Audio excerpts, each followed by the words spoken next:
This section of the novel can be somewhat confusing, but the key to understanding it is in the very first line of this paragraph. In his heart, Achilles too is visited by a lightness that is both new and a return. So what is this lightness that is both new and a return? It can be interpreted as his divine nature, or the God side of him. As we know, he is half God and half human, returning as he has found the true Achilles, as he does at the end of chapter 4. And what he experiences as a result of this is he's able to see a vision of the future, which his son going to kill Priam when he joins this Trojan war.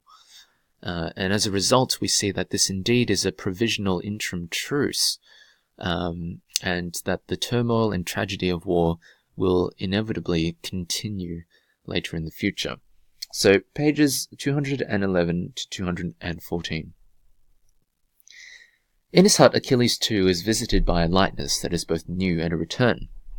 Bodily action, the dance of the blood in the play of hand, foot, eye, seems once again the exercise of spirit in him. His heels glow. His sword, when he lifts it, is metal from the depths of the earth, made solid flame. In the instant warmth and energy that fills him, the end, which is so close now, seems to have been miraculously suspended. It has not. The boy Neoptolemus is no longer in his grandfather's house in Skyros, being spoiled by women. The bronze-haired avenger of his father's death, already filled with the fierce light of the future, is at sea and sailing fast for Troy. A child of time, he knows already that the last days of this story belong to him. He cannot wait to burst through the doors and come hurtling to the honeycomb, the maze, the 100 rooms of Priam's palace, to where the old man standing dazed beside the altar at its centre turns an assenting gaze upon him. The rest is headlong and bloody, but unfolds with the effortlessness of trance. That is how the youthful hero sees it, and how he has lived it through long days of training in boyish dreams. But the moment when it arrives is not at all like that.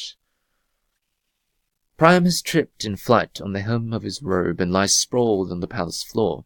He casts a terrified glance behind him as the furious boy descends, flame-headed and raged, his body a furnace pouring out heat, a round mouth shouting. What that mouth proclaims is instant night. The youth himself can barely stand. He is already so drunk with slaughter, and a panicky fear assails him, that in the excitement of the moment he may fall out of his wrathful dream. Father, his soul whispers towards a figure he barely recalls. To be son to the great Achilles is a burden. All scrag and bones, the old man he has fallen upon, like a dog that has to be put down and refuses to go quietly, half rises and wrestles in his grip. He wrenches sideways, resisting the blade and the boy, for all his ready strength and sinew, and the hardness and agility of youth, grunts with the effort and grows breathless. His heart is racing. His palms are slippery with sweat. Awkwardly aspraddle, he cries out like a child in his frustration, "This is ridiculous!"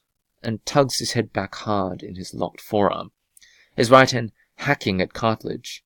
He repeats the cry and hacks, warm blood jerks over his fist.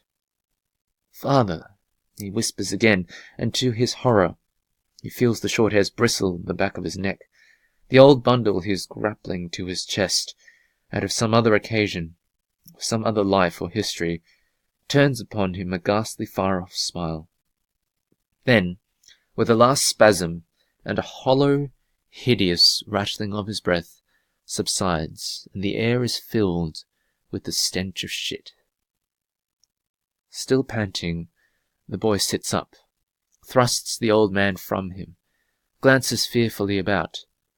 At least there is no one here to see it, to see the botch he has made of things. Still in a daze, his gorged heart pounding, he pushes slowly to his feet. The paving all around and under him is slick with blood. He hangs upright, shoulders drooping, hands thick and heavy at the ends of his wrists. The rush of exhilaration that had claimed him has leaked away, and a sudden swift reversal is replaced by crushing disappointment, heart-sickness, animal sadness, despondency.